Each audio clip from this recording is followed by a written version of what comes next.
My husband's business trip package arrived while I had a fever. Burning with fever, the doorbell rang.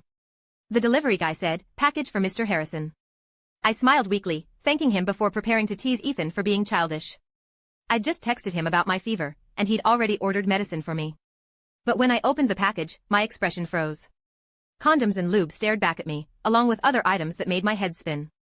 I was reaching for my phone to ask my husband what this was about when a text notification popped up. Disneyland Hotel Orlando, dear Mr. Harrison, we're delighted to confirm your reservation at the Toy Story wing. Chapter 1. My heart clenched. Looking at the notification, I couldn't believe what I was seeing. I opened my chat with Ethan Harrison. Just 30 minutes ago, he'd sent me a video check-in, telling me, "Baby, even when you're not here, I'm being good. Miss you, baby. This is my hotel room for tonight. I'll bring you something special when I get back tomorrow." I hadn't watched the video yet. With trembling fingers, I opened it, my heart pounding as the timestamp ticked by. The camera panned across the hotel room as Ethan's cheerful voice narrated. "Baby, I got a king room, but if you were here, I'd definitely get us a suite." The video paused. I zoomed in on the image and spotted something, a heating pad on the nightstand. My hands shook as I screenshot it, reverse searched it online, and found the exact same brand. I completely broke down, sitting on the living room carpet, staring blankly at our home, at the sex toys and condoms before me. I remembered how Ethan had complained before his trip, "I hate business trips. I just want to cuddle with my wife." I remembered how he'd video called me right after landing, complaining, "The airplane food was terrible today. Nothing like what you make." I'd laughed at how childish he was, the ruthless CEO Harrison, acting like a little boy around me. Ethan had said, "Around my wife, I am just a little boy." But Ethan was cheating. Numbly, I dialed his number. He answered quickly, his voice breathless from physical exertion. "Baby, what's wrong?" Ethan's voice was gentle, no different from usual. But tears were already streaming down my face. "Ethan." I called his name. "Would you ever betray me?" Suppressing my emotions, I asked again, "Would you betray me?" Tears poured down as I heard rustling on his end. Obviously someone else was there. Before Ethan could answer, I heard him groan. Softly, I knew that sound too well. It was his aroused response. A crushing sense of betrayal consumed me. Nausea surged from my stomach. I couldn't hold back, rushing to the bathroom to vomit. Even just imagining the scene made me feel suffocated. I heard Ethan suppress his reaction, his voice hoarse with concern. "Baby, what's wrong? Are you still feeling sick?" Eventually, Ethan couldn't hear my response and told me, "I'll finish up here and come home tomorrow. Don't worry, I have something to handle. I'll hang up first." The sound of flushing covered Ethan's voice. When I wiped away my tears, he'd already hung up. Looking at our chat history, then at the toys still sitting in the living room, mocking me, I felt nothing but bitter irony. Laughing through tears, I called my best friend. "Don't you have a friend at Disney right now?" I cut straight to the point. "Ethan's cheating. At Disney," I told her. "I need to know what kind of person he's betraying our 10-year marriage for." I hung up. I sat in the living room all night. Sleepless. Finally got my friend's message, along with Ethan's text, "Baby, I bought a flight for tonight. I'll come home and make you soup. Take care of yourself." Below was a sticker, "Love you." Then I opened the information. My friend had gathered photos from this morning of Ethan and a girl entering and leaving the hotel together, now using VIP access at Disney. My friend was furious. That bastard actually cheated. Is he even human? Where would he be without you? I couldn't process anything she said. I just stared at the photos, finding the girl strangely familiar. My heart skipped as I quickly scrolled through my contacts, matching her face to a profile picture. Opening the chat. The only message was from 6 months ago after she'd added me. She'd sent money with a note, "Sorry for the trouble, here's compensation." I froze, scrolling through her social media. She'd just posted, "My crush took me to be a princess." The photo showed her holding balloons, beaming. The photographer had clearly put effort into it, capturing her perfect proportions. Looking further, from last night, a hotel photo of her hugging an arm, winking playfully at the camera. "Crush says he's always loved me." Further down. "Crush accepted my confession. Congratulations to me." A photo of their intertwined hands. Further still. "The day I miscarried. Crush says nothing matters more than me. I'm always his first priority." The photo showed her on an 4 drip, a hand clasping hers tightly. Her posts documenting their love were sickeningly sweet. If that hand wasn't one I'd looked at for 10 years. If that scar on the back wasn't from protecting me. If not. My heart still ached. I couldn't believe Ethan and I had come to this. In the video, my friend's contact asked, should I keep following them? I was already driving to the airport to meet my friend. I told her contact to continue. Of course I wanted to see. I wanted to know why the Disney trip I'd mentioned wanting 5 times, which Ethan always said he was too busy for, why he could take someone else. On the plane, I imagined confronting them, slapping Ethan, fighting the girl, watching who he'd defend. Or calmly telling him I wanted a divorce. In the end, I saw Ethan. My friend's contact got me VIP access too. At the carousel, I watched Ethan holding a camera, gently filming the girl. She made hearts at him, and he reciprocated the gesture he'd never do for me. The girl shouted from the carousel, "Ethan Harrison, I love you." She declared, "I love you most in this whole world." I heard Ethan respond, "I'll love you too. Always love you." I felt like a thief spying on others' happiness. Wearing sunglasses, mask, and hat, less than 3 feet from Ethan, I heard the man who'd shared my bed declaring his love to another woman. And I'd been an outsider from the start. My fingers trembled into numbness, connecting to my heart as if someone had stabbed a blunt knife in, pulling and tearing, hot blood flowing until it ran dry. Vision blurred by tears. My body shook like a sieve. As my friend rushed forward to confront Ethan, I held her back and called him. I watched him pull out his phone, glance at the caller ID, then look at the girl getting off the carousel. He declined the call. Once. Twice. 3 times. The girl approached asking, "Who is it?" Then she saw the caller name, pouting unhappily. "Still haven't divorced?" She raised her voice, complaining. "If you don't divorce soon, I'll always be the other woman." "Ethan, I don't want to be the other woman." Her voice peaked. My heart clenched as I watched Ethan decline my call again, coaxing her, okay, my little princess. How could you be the other woman? You're my precious treasure." "Then what is she?" As Ethan fell silent, my heart tightened too. Yes, what was I? I held my breath, hearing Ethan say carelessly, "We've been together 10 years. No feelings left, just obligation. She lost our baby, and I feel guilty. But I promise." Ethan said, "Before your birthday, I'll officially be in your social media. Okay?" The girl smiled, throwing her arms around Ethan, kissing him loudly on the cheek. Like a hammer blow to my heart, crushing my last bit of hope for Ethan. When Ethan left, he texted me, "Baby, still busy. I'll call you when I'm done." Then I watched him put down his phone and follow the girl to the hotel. I watched her post like a real princess.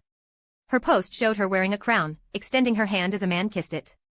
Though his face wasn't visible, the sweetness was obvious. Caption, "My crush promised me the grandest birthday party, to make me a real princess. So happy."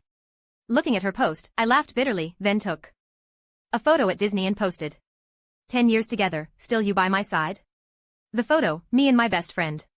Within a minute, Ethan called. His voice was anxious. "Baby, you're in Orlando? Why didn't you tell me?" Ethan sounded tense. Not hearing my response made him more anxious, his eyes scanning around as if afraid of running into me, still probing. "Didn't we agree I'd take you to Disney? Why did you go alone?" I found it laughable. I'd mentioned wanting to go to Disney at least 5 times. Ethan always had excuses, leaving me with, "Later, tomorrow."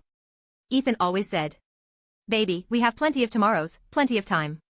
I want to make more money while we're young to secure our future." I'd believed Ethan really loved me. Maybe he did. But love deteriorates over time, accumulating dirt, growing uncertainties, leading to today. Baby. Ethan had abandoned his clingy girl, leaving the hotel to look around frantically. "Why aren't you answering? Baby, should I come pick you up?" Watching Ethan pace like an ant on hot coals, I'd seen enough. I said leisurely, "No need." I didn't explain when I'd return or ask if he was coming back, just heard him say, "Are you coming home today?" Ethan couldn't hide his anxiety. Or staying in Orlando? Watching the distant figure, I just smiled. "We'll see." I hung up, watching Ethan anxiously pull the girl into a car to head home. I was in the cab behind them, watching inside their car as the girl threw a tantrum. "You're still afraid of her, aren't you? So what if she came to Orlando? Can she eat us?" Ethan didn't know I'd arranged even this convenient taxi, so I clearly saw him silence the girl with a kiss. After landing, I followed them as Ethan dropped the girl at her apartment. Only then did I realize this was the condo we'd bought when we first married. It had been empty. I never knew it had become his love nest. I watched Ethan return home. Sitting in the living room, staring at the condoms I hadn't put away, then as if remembering something, frantically calling the girl. Through the security camera, I watched Ethan questioning her. I heard the girl crying, heard Ethan soften and comfort her. Even if she knows, so what? We'd face it eventually. Yes. face it eventually. So when I got Ethan's call, I was at the hotel. Ethan asked. Baby, aren't you coming home? Ethan said, I miss you. You've been gone so long, I haven't seen you in forever. Looking at the redecorated hotel room, I told him, soon. We'll see each other very soon. Ethan heard nothing unusual in my tone. Not daring to push, he just smiled. I'll pick you up when you get back. I smiled and agreed. Then hung up. My friend said, this little bitch spending your marital assets on her grand birthday shameless. I looked at the transformed hotel decor, nodding satisfaction. That's why I prepared this special gift. Chapter 2. The girl's birthday. With Ethan's company, she really did appear like a princess at the hotel, bringing along her entourage of friends. They were all flattering how lucky the princess was to find such a perfect, wealthy boyfriend. The moment the princess saw the private room door open, her face went white. I sat in the main seat, watching the princess and her knight freeze like statues, while her entourage impatiently questioned. Me. Who are you? Barging in without permission, do you have any manners? Someone shouted, waitstaff. What kind of place lets anyone in? Is this how you treat VIPs? I watched them harass the waitstaff, then slowly stood up, walked to Ethan, and smiled gently. Well, husband? Aren't you going to introduce me? My friend pulled down the prepared banner. The backdrop changed from happy 22nd birthday princess to, as the lawful wife, I'm here to witness my husband taking a mistress. Even the princess's prepared cake became my surprise for them. The cake displayed printed photos of their Disney kiss under fireworks, their hand-holding. Entering hotels. I'd witnessed Ethan's romance, seen how carefully he pampered his princess. And now, standing here facing Ethan's shocked expression, I approached the princess. I heard my husband paid top dollar for some fresh excitement. I smiled gracefully and gently. How could I miss this show? As ancient wisdom says, when there's celebration at home, the legitimate wife must host properly. Since my husband favors you, I should give you status and dignity. Don't you think? Sophia Miller. Sophia Miller looked pitifully at Ethan, tears falling. As her classmates and friends demanded explanations, she finally broke down, crying and calling Ethan's name, wanting him to defend her. She cried, questioning Ethan. You said you'd protect me? Sophia cried, grabbing Ethan's sleeve. She's humiliating me publicly. Are you just going to watch? Sophia was indeed young and beautiful, her tender face unmarked by time's trials. Just watching her cry, even I, an outsider, felt sympathy. I watched Ethan's predictable concern and frown, his voice turning cold when he faced me. Olivia, stop this, okay? Come home and I'll explain. Ethan used all his restraint to persuade me. Take your friend and leave. Once I handle this, I'll give you answers. Between Sophia and me, Ethan made his choice. I knew this would happen but still felt mocked. In Ethan's view, I was bullying the young girl, bullying his precious treasure. I was wrong. So he told me, I don't want this to get ugly. Olivia, don't test my patience. I felt like someone had carved a long gash in my chest, pus-filled blood flowing out, revealing grotesque rotting flesh. I grabbed that rotting flesh, tearing it away skin and all, then slapped Ethan across the face. If you dare do it, own it. I'm not here to save face for you, I told Ethan. From the moment you betrayed us, I was done with you. After all, I don't take back trash. I'd questioned myself, was I not good enough, making Ethan fall for someone else? I'd replayed our 10 years together, not missing a single detail. But I couldn't figure out where we'd diverged. Finally, I understood. Maybe Ethan was just fundamentally flawed, had typical male weaknesses, couldn't resist temptation, craved excitement in our mundane life. And we'd long lost that excitement. Ethan Harrison. I looked at his rapidly swelling face, pulled out divorce papers, placed them on the table, and tapped it. If you really love your princess, give her legitimacy instead of cementing her as a homewrecker, a pariah. I looked at the stunned Sophia. If your crush really loves you, he should give you status, not make you sneak around even at Disney. Also, I smiled, since you had the guts to add me on social media, making me watch your displays of affection daily, why didn't you have the courage to confront me directly? You're just a coward too. I smiled, pulling out a pen. Birthday gift, better get your crush to sign. Chaos erupted. I clearly saw Sophia's eyes shift from shock to anger to barely concealed glee. She even forgot to cry, carefully watching Ethan, who stared at the divorce papers in disbelief, practically grinding out the words. You want to divorce me? Ethan never imagined divorce. Seeing I was serious, he panicked instead, grabbing the papers and tearing them up. Olivia Ross, what gives you the right to divorce me? Ethan's voice rose. All these years I've supported you. If you really left me, you couldn't survive. All these years. I'd managed our household, quit my job to focus on getting pregnant. But the baby we'd finally conceived, I lost it in a car accident while delivering documents due to a company emergency. I thought Ethan hadn't come because of work. But while I was in surgery, Ethan was actually having a candlelit dinner with his princess, even holding hands long enough for the little princess to post on social media. My baby died that night. And my husband was with another woman, saying she was his first priority. What were my baby and I then? Looking at Ethan's arrogant face, I found it laughable. It's not that I can't survive without you. Before marrying Ethan, my family's business was already successful. I'd given him all my savings for his startup. I'd accompanied him this far, only for someone else to reap the rewards. Why?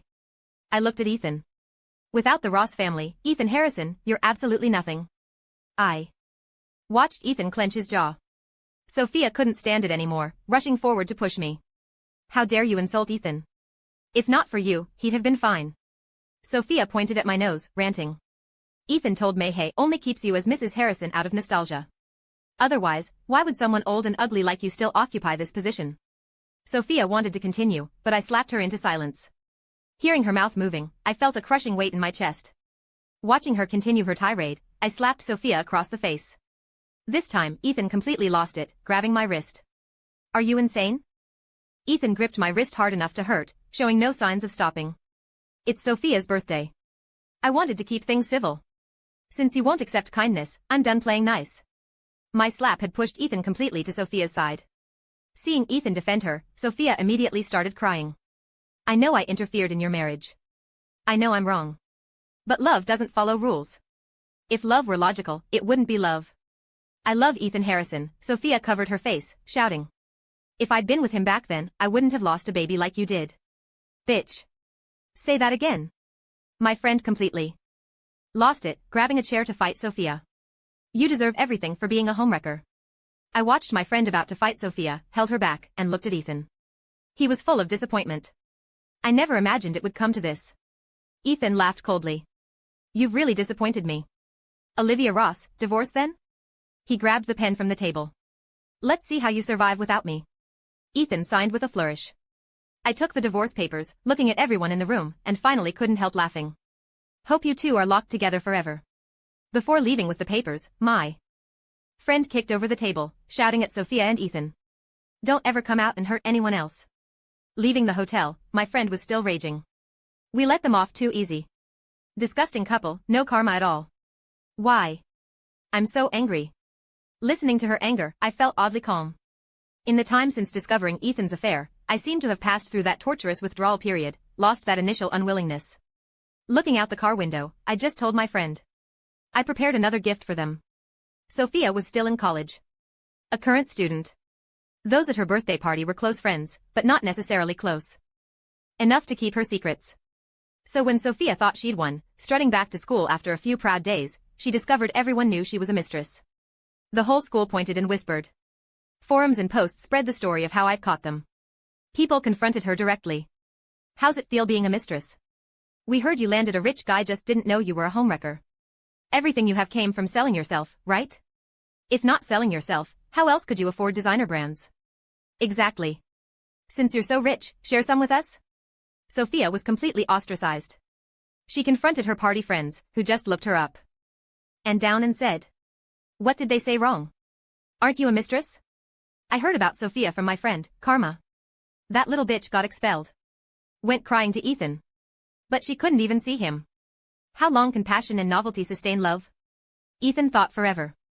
At least when he saw my cold eyes versus Sophia's adoring ones, he felt he'd chosen right. Until he actually got the divorce certificate, still feeling dazed. He sat in our marital home, looking around at everything neatly in place, as if nothing had changed. Our belongings still sat in their spots, as if nothing had happened. He picked up a note I'd left, soup's in the pot. Remember to eat. And one on the balcony, remember to water my plants. And on the bathroom sink, Ethan, got you a new razor. The smiley face I'd drawn showed I must have been in a good mood then. Life was full of my presents. Just looking, he could imagine my expressions and moods when doing these things. He could see my shadow humming around the house, laughing as I threw myself into his arms, us watching movies together on the couch, kissing, going further. He suddenly felt something uneven, pulling out a USB drive. Ethan's heart skipped. He immediately plugged it into his computer. The screen showed footage my friend had filmed of me on the plane. Ms. Olivia Ross, we're on our way to catch them in the act. Any comments? On camera, I had dark circles, looking haggard and pale. Faced with my friend's question, I just shook my head, then suddenly started crying. Don't cry, Olivia. Don't cry, baby. My friend hugged me tight. The camera went black, only my muffled sobs audible. Then it cut to me standing outside the Disney Hotel, watching him hold his princess's hand, smiling as he fixed her hair. I'm going to kill that bastard. No. I finally spoke, my voice hoarse from crying. No. I want to see for myself how far they've gone. Then I followed them into Disney, to the carousel, watching him tell the princess. I'll love you forever. The camera focused on my face wearing mask, sunglasses, and cap, obsessively calling Ethan, constantly muttering. Answer the phone. Ethan, answer. If you answer, I'll forgive you. Just say you love me and I'll forgive you. On camera, I shook violently, even my fingers turning purple-gray. I desperately called while watching Ethan 1 meter away repeatedly decline my calls, watching him leave with the princess, then collapsing on the ground sobbing. I thought about it. I choked out. I thought about confronting them, ruining Ethan's reputation, making the mistress pay. But, I couldn't speak anymore, just crying like a child while my friend held me saying, it's okay, really, it's okay. The camera cut to the taxi. The princess demanded, are you still afraid? The princess wanted answers, Ethan, who will you choose? The driver glanced meaningfully at the back seat, watching Ethan kiss the princess passionately.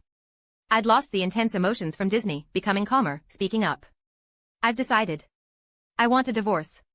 The camera showed me calmly packing at home, leaving our wedding rings in the safe, finally saying silently to the empty house before leaving. Goodbye, Ethan. Only then. Did Ethan remember really had declined many of my calls at Disney?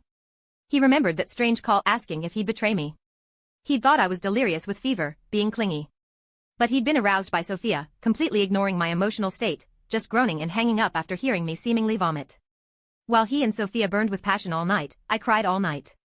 He seemed to see me vomiting until dizzy, breaking down crying on the floor, or sitting in the living room obsessively checking Sophia's social media, torturing myself. The more he thought, the more his heart hurt. He'd always believed I couldn't leave him. After 10 years together, we'd transcended love into something else. He didn't believe I could leave. But watching me on camera during that time from disbelieving breakdown to self-doubting torment to gradual acceptance and letting go. Finally, that day. Sophia's birthday. His organs felt torn apart with pain, so much he could barely breathe. His only thought was seeing me. He desperately wanted to see me, had to see me. He rushed out the door and crashed into disheveled Sophia. Ethan. Wah. Sophia cried, clinging to him and complaining, it's Olivia Ross. She spread rumors at school, ruined my reputation, got me expelled. I can't study anymore. My parents will kill me. Sophia cried, I don't want to die. Ethan, marry me. Marry me. He used to think Sophia was soft and sweet, delicate and dependent. Now just watching her cry irritated him. Hearing her demand for marriage, he pushed Sophia away before even realizing it, refusing, absolutely not. He and Sophia both froze. Then he finally decided, telling Sophia, I won't marry you. This lifetime, I only have one wife, Olivia Ross. Saying Olivia Ross's name hurt so much. He finally realized belatedly, grabbing Sophia to demand. The delivery was you. And the hotel confirmation you deliberately used my wife's number so she'd find out, right? You added her on social media. What were those posts meant to show? To tell her how much she failed or how successful you were? Sophia Miller, when we got together, didn't I tell you mess around all you want, but never in front of her? Ethan had always been gentle with Sophia, letting her become arrogant. Now seeing his coldness, Sophia was lost, just crying. You said you loved me. You said no matter what I did, you'd take responsibility. Ethan Harrison. You gave me that confidence. I wasn't actually curious about Ethan and Sophia's drama, but I'd forgotten to uninstall the security app. My friend watched with relish, commenting while watching. Ethan's a world-class jerk. Says he loves you while doing inhuman things. Look at that little bitch. Disgusting. I didn't respond. While my friend ranted, I calmly deleted the security app and opened our travel map, asking. Still not going on vacation? My friend immediately changed topics, hugging my arm, sugar mama, please. The night before we left, I met Sophia Miller. She looked much more haggard than when we'd met, her eyes lighting up when she saw me before kneeling before me, begging. Let Ethan go. Olivia Ross, please. Sophia cried, kneeling, I really love him. I really want to be with him. Forever. Please, let him go. He only thinks of you now. He doesn't want me anymore. Olivia Ross, make him stop loving you, okay? Looking at Sophia, I remembered myself with a fever, seeing the delivery and hotel confirmation, breaking down crying in the living room, crying until I vomited, crying until I had no strength left, still hoping Ethan would come back to me. Even if Ethan was dirty. Even if Ethan had changed his heart. I just wanted him to love me. I just wanted to prove Ethan had only strayed temporarily, that he only loved me. I fell into unwillingness, repeatedly draining my mental strength, watching myself decay while trying to find similarities between Sophia and me in her posts. I wanted to deceive myself that Sophia must resemble me somehow, making Ethan notice her. Ethan must have looked at her because of me. But no. Not at all. Sophia was Sophia. Sophia wasn't Olivia Ross, would never be me. I finally admitted the man I'd loved for 10 years was just ordinary. The love I'd been so proud of was just ordinary. I lost gracefully, gaining my dignity through a decisive ending. Now, looking at Sophia, I just said coldly. Every choice you make will come back to you. You tried to destroy my family and now face the consequences.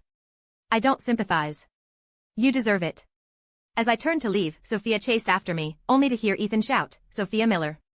Ethan rushed over and slapped her. "How dare you bother her? Didn't I say stay away from her? Don't disturb her life." Every word seemed protective of me, like his nervousness when seeing me, as if nothing had changed. I watched coldly, just reminding Ethan. "Ethan Harrison, control your people. Don't make me hate you completely." That day, Ethan left shakily, followed by crying Sophia. I wasn't curious about what happened to them. My life shouldn't be wasted in rotten environments. I needed to grow toward the sun. The end.